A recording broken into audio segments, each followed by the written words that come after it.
Hi ಸ್ನೇಹಿತರೆ, ಎಲ್ರಿಗೂ ನಮಸ್ಕಾರ. ನಾನು ನಂಜನಾಯಕ್. ಸ್ಪರ್ಧಾ ಕರ್ನಾಟಕ ಯೂಟ್ಯೂಬ್ ಚಾನಲ್ಗೆ ಆತ್ಮೀಯವಾದ ಸ್ವಾಗತ. ಸ್ನೇಹಿತರೆ, ಇವತ್ತು KTET 2025 ಈ ಎಕ್ಸಾಮಲ್ಲಿ ಎರಡು ಪೇಪರ್ ಇರ್ತವೆ, ಪೇಪರ್ ಫಸ್ಟ್ ಮತ್ತು ಪೇಪರ್ ಸೆಕೆಂಡ್.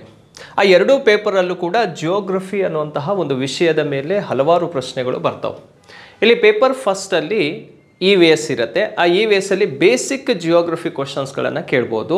ಆದರೆ ಪೇಪರ್ 2 ಅಲ್ಲಿ ಸಮಾಜ ವಿಜ್ಞಾನ ವಿಷಯದಲ್ಲಿ ಜಿಯೋಗ್ರಫಿ ಅನ್ನೋದೇ ಒಂದು ಪ್ರಮುಖವಾದಂತಹ ಒಂದು ಟಾಪಿಕ್ ಆಗಿರುತ್ತೆ.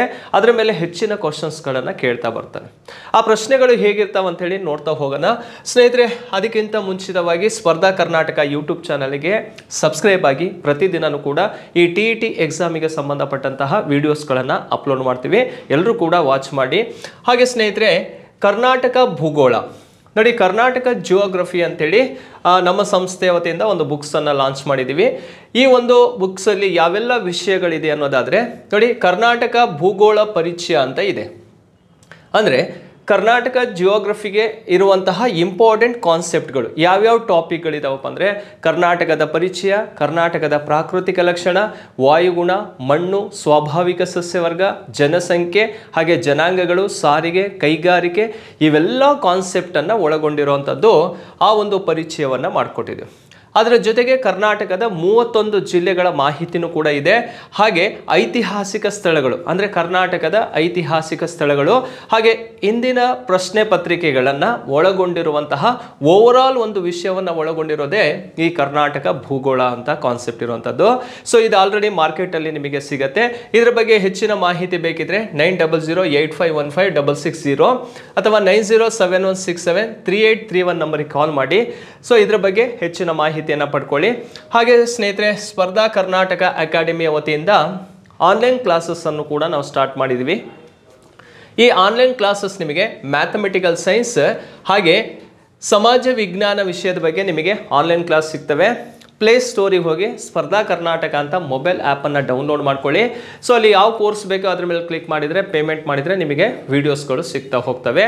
ಸೊ ನೋಡಿ ಸ್ನೇಹಿತರೆ, ಈ ಆನ್ಲೈನ್ ಕ್ಲಾಸ್ ಬಗ್ಗೆ ನಿಮಗೆ ಹೆಚ್ಚಿನ ಮಾಹಿತಿ ಬೇಕಿದ್ರೆ 9071673831 ಅಥವಾ 32 ನಂಬರಿಗೆ ಕಾಲ್ ಮಾಡಿ ಇದರ ಬಗ್ಗೆ ಹೆಚ್ಚಿನ ಮಾಹಿತಿಯನ್ನು ಪಡ್ಕೊಳ್ರಿ ಅಂತ ಹೇಳ್ತಾ, ಸೊ ಇವತ್ತಿನ ಮೊದಲನೇ ಪ್ರಶ್ನೆ ಏನಿದೆ ಅಂತ ನೋಡೋಣ. ಈ ಕೆಳಗಿನ ಹೇಳಿಕೆಗಳಲ್ಲಿ ಯಾವುದು ಉತ್ತರ ಮೈದಾನಕ್ಕೆ ಸಂಬಂಧಿಸಿದೆ ಅಂತ ನೋಡಿ. 4 ಸ್ಟೇಟ್ಮೆಂಟನ್ನು ಕೊಟ್ಟಿದ್ದಾರೆ. ನಾರ್ದರ್ನ್ ಪ್ಲೈನ್ ಅಥವಾ ನಾರ್ತ್ ಪ್ಲೈನ್ ರಿಲೇಟೆಡ್ ಆಗಿರುವಂತಹ ಕಾನ್ಸೆಪ್ಟ್ ಯಾವುದು ಸರಿಯಾಗಿದೆ ಅನ್ನೋದನ್ನು ನಾವು ಫೈಂಡ್ ಔಟ್ ಮಾಡಬೇಕಾಗತ್ತೆ.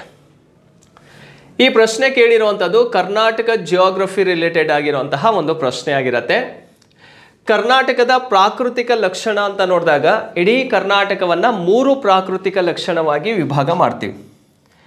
ಆ 3 ಭಾಗಗಳು ಯಾವುದು ಅಂತ ನೋಡಿದಾಗ ಇಡೀ ಕರ್ನಾಟಕವನ್ನು ನೋಡಿ, ಫಸ್ಟ್ ಏರಿಯಾ ಇದೆಯಲ್ಲ, ಇದು ಕರಾವಳಿ ಮೈದಾನ ಅಂತ, ಕೋಸ್ಟಲ್ ಪ್ಲೈನ್. ಇದು ಫಸ್ಟ್ ಒನ್, ಕೋಸ್ಟಲ್ ಪ್ಲೈನ್. ಎರಡನೇದು ಈ ಏರಿಯಾ ಇದೆಯಲ್ಲ, ಇದನ್ನು ಮಲೆನಾಡು. ಎಷ್ಟು ಏರಿಯಾ ಇದೆಯಲ್ಲ, ಇದನ್ನು ಮಲೆನಾಡು ಅಥವಾ ಪಶ್ಚಿಮ ಘಟ್ಟಗಳು ಅಂತ ಕರೆಯೋದು. ಇದು ಸೆಕೆಂಡ್ ಪಾರ್ಟ್. ನೆಕ್ಸ್ಟ್ ಇನ್ನು ಉಳಿದಂತಹ ಈ ಏರಿಯಾ ಇದೆಯಲ್ಲ, ಇದನ್ನು ಮೈದಾನ ಅಂತ ತಗೊಳ್ತೀವಿ. ಪ್ಲೈನ್ ಒಂದು ಕೋಸ್ಟಲ್ ಪ್ಲೈನ್, ಎರಡನೇದು ವೆಸ್ಟರ್ನ್ ಘಾಟ್ಸ್ ಆರ್ ಮಲೆನಾಡು, ಮೂರನೇದು ಮೈದಾನ ಪ್ಲೈನ್ ಅಂತ ಇರುತ್ತೆ. ಈ ಪ್ಲೈನನ್ನು ಮತ್ತೆ ನಾವು ಭಾಗಗಳನ್ನಾಗಿ ವಿಭಾಗ ಮಾಡಿಕೊಂಡ್ರೆ ಎರಡಿದೆ. ಇದು ನಾರ್ತ್ ಪ್ಲೈನ್, ಇದು ಸೌತ್ ಪ್ಲೈನ್. ಕರ್ನಾಟಕದ ಉತ್ತರ ಮೈದಾನ ಹಾಗೂ ಕರ್ನಾಟಕದ ದಕ್ಷಿಣ ಮೈದಾನ ಅಂತ ಕಂಡುಬರುವಂಥದ್ದು. ಕೇಳಿರೋ ಪ್ರಶ್ನೆ ಯಾವುದಕ್ಕೆ ಸಂಬಂಧಿಸಿದೆ ನೋಡಿ, ಕರ್ನಾಟಕದ ಉತ್ತರ ಮೈದಾನಕ್ಕೆ ಸಂಬಂಧಿಸಿರುವಂತಹ ಹೇಳಿಕೆ ಯಾವುದು ಸರಿಯಾಗಿದೆ ಅಂತ ಹೇಳಿ ನಾವು ಇಲ್ಲಿ ಗುರುತು ಮಾಡಬೇಕಾಗತ್ತೆ. ನೋಡಿ, ಆಪ್ಷನ್ ಎ ಯಲ್ಲಿದೆ, ಸಮುದ್ರ ಮಟ್ಟದಿಂದ ಸರಾಸರಿ 365ರಿಂದ 610 ಮೀಟರ್ ಅಷ್ಟು ಎತ್ತರವಾಗಿದೆ.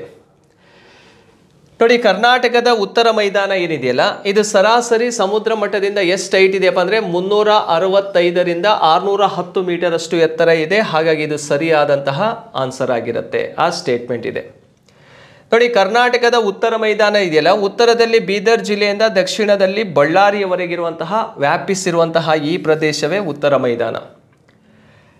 ಇದು ಸರಾಸರಿ ಎತ್ತರನೇ 365ರಿಂದ 600 ಮೀಟರ್ ಅಷ್ಟು ಎತ್ತರವನ್ನು ಮಾತ್ರ ಕಂಡುಬರುತ್ತೆ. ಹಾಗಾಗಿ ಮೊದಲೇ ಆಪ್ಷನ್ ಇದಕ್ಕೆ ಸರಿಯಾಗಿದೆ. ಎರಡನೇದಕ್ಕೆ ಹೋಗೋಣ. ಬೇಸಿಗೆಯಲ್ಲಿ ಅಧಿಕ ಉಷ್ಣಾಂಶವಿರುವುದರಿಂದ ಇದನ್ನು ಬಿಸಿಲ ನಾಡು, ಲ್ಯಾಂಡ್ ಆಫ್ ಸನ್ಶೈನ್ ಅಂತಲೇ ಕರೀತಾರೆ ಎಂದು ಕರೆಯುತ್ತಾರೆ ಅಂತ ಕೇಳಿರುವಂಥದ್ದು. ಹಾಗಾದರೆ ಎರಡನೇ ಆಪ್ಷನ್ನು ಕೂಡ ಇದಕ್ಕೆ ಸರಿಯಾಗಿರೋದು. ಯಾಕಂದರೆ ಬೇಸಿಗೆ ಅವಧಿ ಬಂತಂದರೆ ಗರಿಷ್ಠ ಉಷ್ಣಾಂಶ ಕಂಡುಬರುತ್ತೆ ಇಲ್ಲಿ.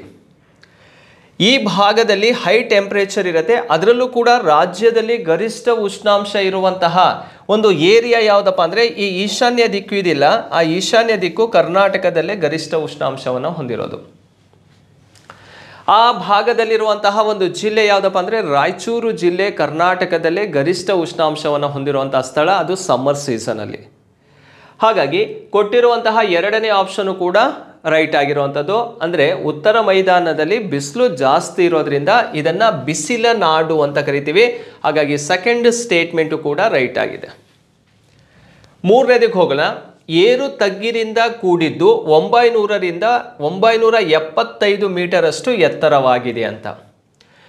ನೋಡಿ, 900ರಿಂದ 975 ಮೀಟರಷ್ಟು ಎತ್ತರವಾಗಿರುವಂಥ ಮೈದಾನ ಯಾವುದಪ್ಪ ಅಂದರೆ ಅದು ದಕ್ಷಿಣ ಮೈದಾನ, ಸೌತ್ ಪ್ಲೈನ್ ಇರುವಂಥದ್ದು.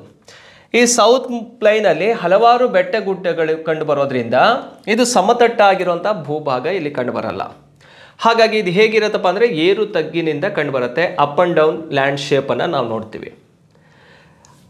ನೋಡಿ, ಮೂರನೇ ಆಪ್ಷನ್ ಅನ್ನೋದು ಇಲ್ಲಿ ಏನಾಗಿದೆಯಪ್ಪ ಅಂದರೆ ತಪ್ಪಾಗಿದೆ. ಯಾವುದಕ್ಕೆ? ಉತ್ತರ ಮೈದಾನಕ್ಕೆ ಸಂಬಂಧಪಟ್ಟಂತೆ. ಹಾಗಾದರೆ ಇದು ಎಲ್ಲಿ ಕಂಡುಬರೋದು? ಇದು ದಕ್ಷಿಣ ಮೈದಾನದ ಎತ್ತರವನ್ನು ನಾವು ನೋಡ್ತೀವಿ. ಸೌತ್ ಪ್ಲೈನಲ್ಲಿರುವಂತಹ ಹೈಟ್ ಎಷ್ಟಪ್ಪ ಅಂದರೆ 900ರಿಂದ 975 ಮೀಟರಷ್ಟು ಸಿ ಲೆವೆಲಿಂದ ಇರೋದು. ನಾಲ್ಕನೇ ಆಪ್ಷನಿಗೆ ಹೋಗೋಣ. ಬಯಲು ಪ್ರದೇಶ ಹಾಗೂ ವಿಸ್ತಾರವಾದ ಪ್ರಸ್ಥಭೂಮಿಯನ್ನು ಒಳಗೊಂಡಿದೆ. ಹೌದು, ಇದು ಹೇಗಿರತ್ತಪ್ಪ ಅಂದರೆ ಇಲ್ಲಿ ಸಮತಟ್ಟಾದಂತಹ ಭೂಪ್ರದೇಶವಾಗಿರೋದ್ರಿಂದ ಇದು ಬಯಲು ಪ್ರದೇಶವನ್ನು ನಾವು ನೋಡ್ಬೋದು. ಹಾಗೆ ಇದು ಪ್ರಸ್ಥಭೂಮಿಯನ್ನು ಒಳಗೊಂಡಿದೆ. ಈ ಕರ್ನಾಟಕ ಭಾಗ ಇದೆಯಲ್ಲ, ಉತ್ತರ ಕರ್ನಾಟಕ ಭಾಗ ಏನಿದೆಯಲ್ಲ, ಈ ಭಾಗ ಮಹಾರಾಷ್ಟ್ರ ಪ್ರಸ್ಥಭೂಮಿಗೆ ಒಳಪಟ್ಟಿರುವಂಥ ಭೂಪ್ರದೇಶ. ದಕ್ಷಿಣ ಭಾಗ ಮೈಸೂರು ಪ್ರಸ್ಥಭೂಮಿಗೆ ಒಳಗಾಗಿರುವಂಥದ್ದು. ಹಾಗಾಗಿ ಇದು ಪ್ರಸ್ಥಭೂಮಿಯ ಒಂದು ಒಳಗೊಂಡಿರುವಂತಹ ಒಂದು ಪ್ರದೇಶವು ಕೂಡ ಆಗಿರೋದ್ರಿಂದ ನಾಲ್ಕನೇ ಆಪ್ಷನ್ನು ಕೂಡ ಇದಕ್ಕೆ ಸರಿಯಾಗಿರುತ್ತೆ. ಹಾಗಾಗಿ ಯಾವ್ಯಾವುದು ಸರಿಯಪ್ಪ ಅಂದರೆ ಎ, ಬಿ ಮತ್ತು ಡಿ ಅನ್ನುವಂಥದ್ದು ಇಲ್ಲಿ ಸರಿಯಾಗಿದೆ. ಸಿ ಮಾತ್ರ ತಪ್ಪಿರುವಂಥದ್ದು. ಇಲ್ಲಿ ಆಪ್ಷನಲ್ಲಿ ನೋಡಿ 1, 2, 3, 4 ಅಂತ ಕೊಟ್ಟಿದ್ದಾರೆ. ಎ, ಬಿ, ಡಿ ಅನ್ನುವಂಥದ್ದು ಎಲ್ಲಿ ಕಂಡುಬರುತ್ತಪ್ಪ ಅಂದರೆ ನಾಲ್ಕನೇ ಆಪ್ಷನಲ್ಲಿ ಕಂಡುಬರುತ್ತೆ. ಇದು ಸರಿಯಾದಂಥ ಉತ್ತರ ಮೊದಲನೇ ಪ್ರಶ್ನೆಗೆ. ನೋಡಿ, ಈ ರೀತಿಯಾಗಿರುವಂತಹ ಭೂ ಸ್ವರೂಪಗಳು, ಎತ್ತರ, ಅದಕ್ಕೆ ಸಂಬಂಧಪಟ್ಟಂತಹ ಯಾವ್ಯಾವ ಕಾನ್ಸೆಪ್ಟ್ ಇದಾವೋ ಅಷ್ಟೂ ಕೂಡ ಆ ಒಂದು ಕರ್ನಾಟಕ ಭೂಗೋಳ ಪುಸ್ತಕದಲ್ಲಿ ನಿಮಗೆ ಸಿಗ್ತಾ ಹೋಗುತ್ತೆ ಮಾಹಿತಿ. ಈ ಎರಡನೇ ಪ್ರಶ್ನೆಗೆ ಹೋಗೋಣ. ಈ ಕೆಳಗಿನವುಗಳಲ್ಲಿ ಯಾವುದು ತಪ್ಪಾಗಿ ಹೊಂದಾಣಿಕೆಯಾಗಿದೆ ಅಂತ. ಇಲ್ಲಿ 4 ಆಪ್ಷನನ್ನು ಕೊಟ್ಟಿದ್ದಾರೆ. ಅದರಲ್ಲಿ ರೈಟ್ ಯಾವುದಿದೆ, ರಾಂಗ್ ಯಾವುದಿದೆ ಅಂತ ಫೈಂಡ್ ಔಟ್ ಮಾಡ್ಬೇಕು ನಾವು. ಮೊದಲೇ ನೋಡಿ, ಕರ್ನಾಟಕದ ಹೆಬ್ಬಾಗಿಲು ಅಂತ ಇದೆ, ಗೇಟ್ ವೇ ಆಫ್ ಕರ್ನಾಟಕ. ಕರ್ನಾಟಕದ ಹೆಬ್ಬಾಗಿಲು ಅಂತ ಕರೆಯೋದು ಯಾವುದನ್ನಪ್ಪ ಅಂದರೆ ನವಮಂಗಳೂರನ್ನು ಕರಿತೀವಿ. ಈ ನವಮಂಗಳೂರು ಏನಪ್ಪ ಅಂದರೆ ಇದು ಬಂದರು. ಹಾಗಾದರೆ ಕರ್ನಾಟಕದ ಹೆಬ್ಬಾಗಿಲು ಅಂತ ನವಮಂಗಳೂರನ್ನು ಕರೆಯೋದ್ರಿಂದ ಇದು ಸರಿಯಾದಂತಹ ಹೇಳಿಕೆಯಾಗಿದೆ. ಅದಕ್ಕೆ ಸಂಬಂಧಪಟ್ಟಂತೆ ಇದು ರೈಟ್ ಇರುವಂಥದ್ದು. ಈ ನವಮಂಗಳೂರು ಬಂದರು ಇದೆಯಲ್ಲ, ದಕ್ಷಿಣ ಕನ್ನಡ ಜಿಲ್ಲೆಯಲ್ಲಿರುವಂಥದ್ದು ಕರ್ನಾಟಕದಲ್ಲಿರುವ ಏಕೈಕ ಅಂತಾರಾಷ್ಟ್ರೀಯ ಬಂದರು. ಕರ್ನಾಟಕದಲ್ಲಿ ಹಲವಾರು ಬಂದರುಗಳು ಕಂಡುಬರ್ತಾವೆ.